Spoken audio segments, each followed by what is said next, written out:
Hi, Robin Opie Parnell here, talking to you again today about kangaroo myths. I'm the founder of People Against Killing Kangaroos, and one of the reasons I founded the group is to debunk the myths about kangaroos. The first two videos I made were about the myth of kangaroos being overabundant and or in plague proportions. We drove around, couldn't see a kangaroo because they are actually fairly rare. You might be lucky and see one, but you could also win the lottery. Today I want to talk to you about another myth, the myth that kangaroos do damage. Kangaroos cause property damage. So I want to refer to this report called Kangaroos. It's a report by the Senate Select Committee on Animal Welfare, and it was done in 1988. Now, the reason I want to refer to this report is because this is where the myth of property damage comes from. So I want to just read this section here. You can probably see it, and you can actually download this report yourself from the internet. But you'll see here that Dr. N. Shepherd of the New South Wales National Park and Wildlife Service says, the perception of agricultural managers is important. They perceive kangaroos as pests, not only because of dietary intake and crop damage, but also because of competition for water, damage to fences, and as a common cause of motor vehicle accidents. A recent survey in the Western Districts in New South Wales found that 68% of graziers regarded kangaroos as their major problem after variability in weather.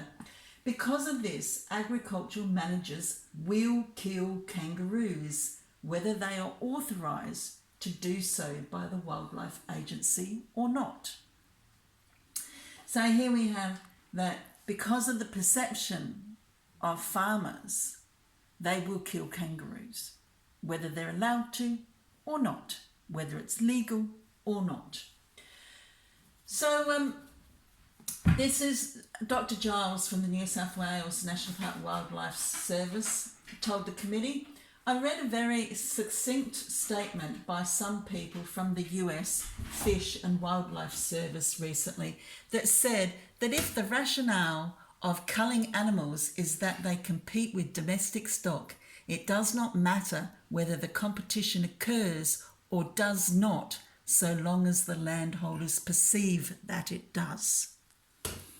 So once again, we have the discussion here of perception. It's the perception of farmers. Reality doesn't come into it. So further in the report, we actually have some interesting studies done by the New South Wales National Parks and Wildlife Service, and also one done in Queensland.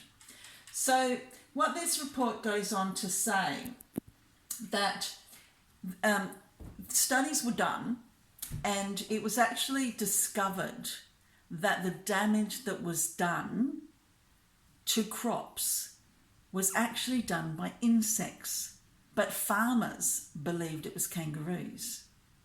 Now, to this day, they still believe it's kangaroos, even though the New South Wales National Parks and Wildlife Service has done studies and proven it to be insects that cause the damage. In Queensland, they determined it was termites causing the damage. In another report I read, actually I think it's the same report to be honest, there's this discussion of how hailstorm damage looks like kangaroo damage. So it doesn't really matter what is damaging the crops. Farmers believe it's kangaroos. They can't see the insects doing the damage, but if they can see a kangaroo, they blame kangaroos. And rather than standing up against the farmers, rather than risking losing those votes, the government has just caved. The government believes that farmers are going to kill kangaroos, whether it's illegal or legal, they're going to kill kangaroos regardless. So they just let them. Now, going back to the property damage issue, The Senate Select Committee, their decision after doing this report was that they were against the commercial harvest of kangaroos. Again, you can read this on the internet. It's no secret. I can put the links up for people to read at the end of this video.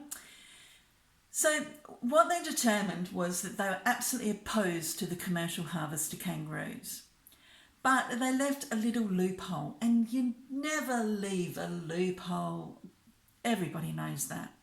The loophole was they would allow the commercial harvest of kangaroos only in one instance, and that is if kangaroos cause property damage. And now every kangaroo in Australia causes property damage. Every kangaroo is up for slaughter. This is not what the Senate Select Committee meant.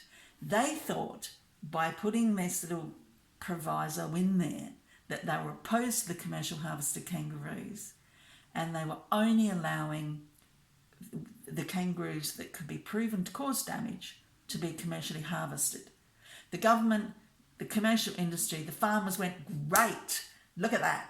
If we say a kangaroo causes damage, we can kill it and we can sell the meat and the skins.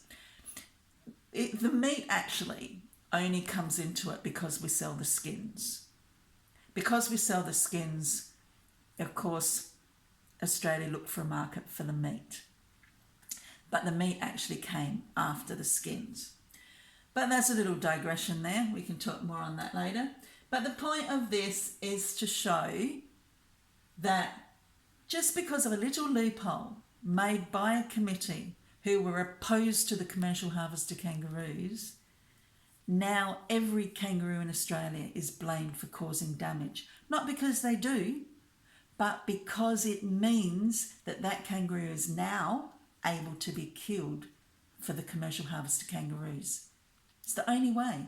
You have to say they cause damage. Now, I'm just going to nip over to this other scientific study done.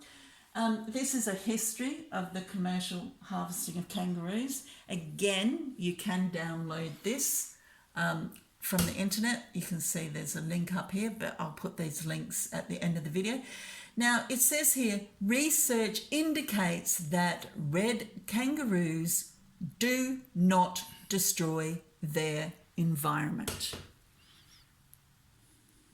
So, and there are other studies done, there are plentiful studies done that prove kangaroos do not destroy the environment.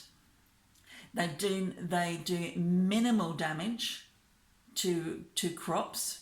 In fact, one study says that 95% of farms in Australia will not be visited by kangaroos. Again, these studies are available on the internet. But it all goes back to 1988 when this little proviso, an innocent little proviso, was put in by a committee that was opposed to the commercial harvest of kangaroos. Only if a kangaroo causes damage can it be commercially harvested. So now every kangaroo in Australia does damage. Simple as that. You just don't give people a loophole. We all know loopholes get exploited, even by governments, especially by governments. So I hope you enjoyed today's video. It's a sad truth about kangaroos. They do not do the damage. They just I'm lost for words. They just don't do the damage that they're accused of. I mean, kangaroos have been here for millions of years. The only destruction done to the Australian environment started in 1788 when white colonialists arrived. Kangaroos lived here and didn't cause any damage before we got here. But now, it's not us causing the damage apparently, it's those rotten kangaroos. And if you believe that, I have a bridge I'd like to sell you. It's in Sydney, lovely bridge. Anyway, thanks for listening today, and I hope you learned something again. See you next time. Bye.